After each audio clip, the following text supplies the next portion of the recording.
Good evening. It's a great honor for me tonight to present this year's Ambassador Montgomery Award to Mr. James Campbell. Jim Campbell is truly in the mold of Ambassador Hugh Montgomery. He's a man of great integrity, great intellect, great courage, and great faith. Jim Campbell was a fierce warrior in the Cold War and against the Soviet Union. He went down some of the darkest alleys to take the fight to our enemies. And he did it for years under deep cover without the protection of diplomatic immunity. Knowing some of the places that Jim operated, that was not something that one would do lightly, and it's certainly not something I would have volunteered for myself. But he did it, and did it exceptionally well. Jim is the son of a career Army officer. He grew up both in the States and overseas. He joined the agency in 1968 and had a 25-year career, which included multiple overseas tours.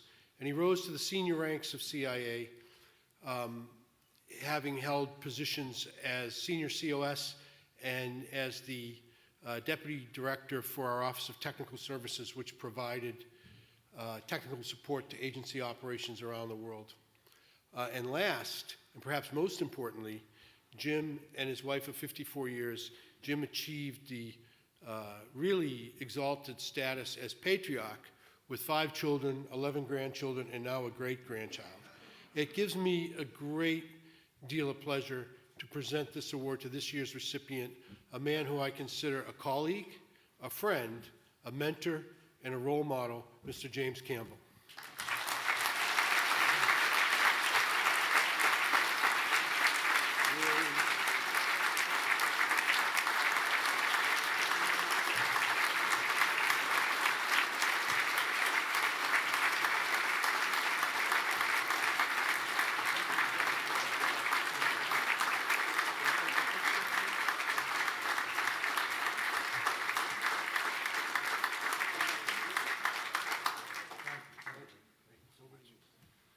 Thank you, John, for that nice introduction. Very generous of you. Let's see, it was 50 years ago last month that I entered on duty with the Directorate of Operations of the Central Intelligence Agency. A very happy day in my life, I can say. From the very beginning, the outset, the relationship between the OSS and the CIA was made known to me almost immediately. It was not just fundamental, but foundational. We had, in those days, case officers pulled together into classes for training, testing, and evaluation. I'm going to go through a little bit of this, and I'll get to the point in a minute. The classes were small, no more than 30 to a class, and the DO only ran 2 classes a year. We were in a mode of 2 phases, each separate but equal. The first phase was what you would expect, a traditional tradecraft. This was the tools and methodologies of espionage, the human element. Second phase was paramilitary, doing things in an unconventional way. In between, we had a brief period of time where we were assigned randomly to components within the DO. On interim assignment. Throughout this entire period, here's the point, we were surrounded by wonderful people, OSS veterans. The training, because the classes were so small, was almost tutorial. Student, teacher, got to know one another very, very well.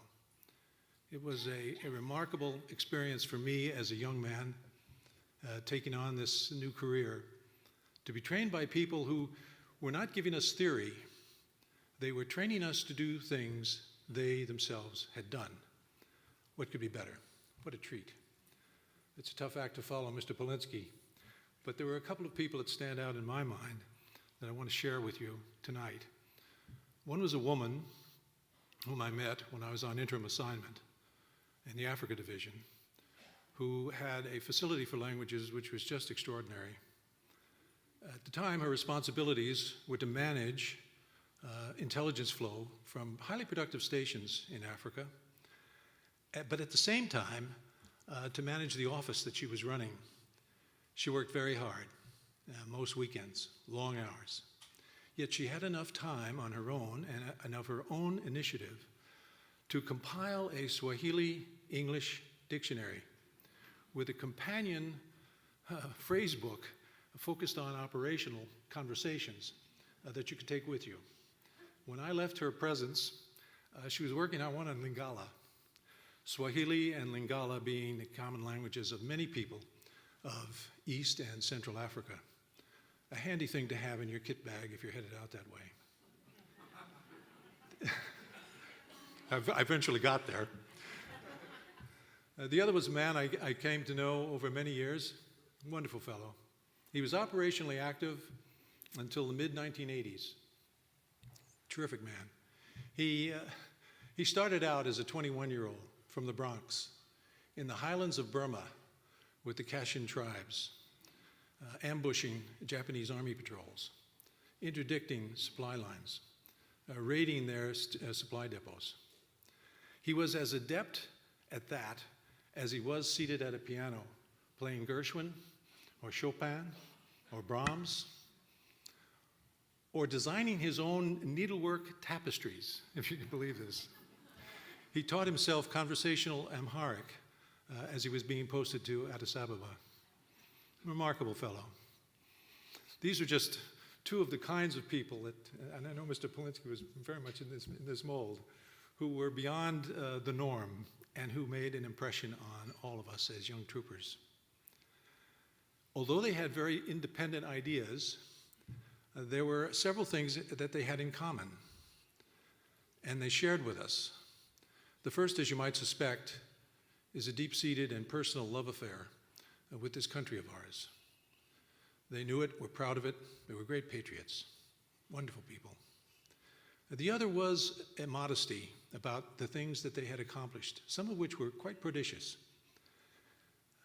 Hugh Montgomery, the man who carries the name on this award, was the gold standard in that regard. Terrific guy. Miss him. Miss him. All that said, the training, the experience of knowing these people, all put us in very good stead for what was facing us. There's a line from Shakespeare, I think it's from The Tempest, what's past is prologue.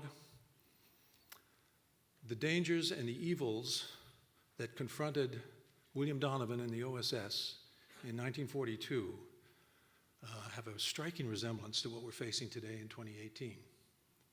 Things don't change that much. But as I close this 50-year circle, I do so with a lot of confidence because I know that the agency is in very good hands, excellent hands, as is Special Operations Command. That, combined with the fact that the OSS legacy is still very strong in both of these units, gives us a lot of confidence. Sleep well tonight. Thank you very much for this award. Thank you. Can I take this?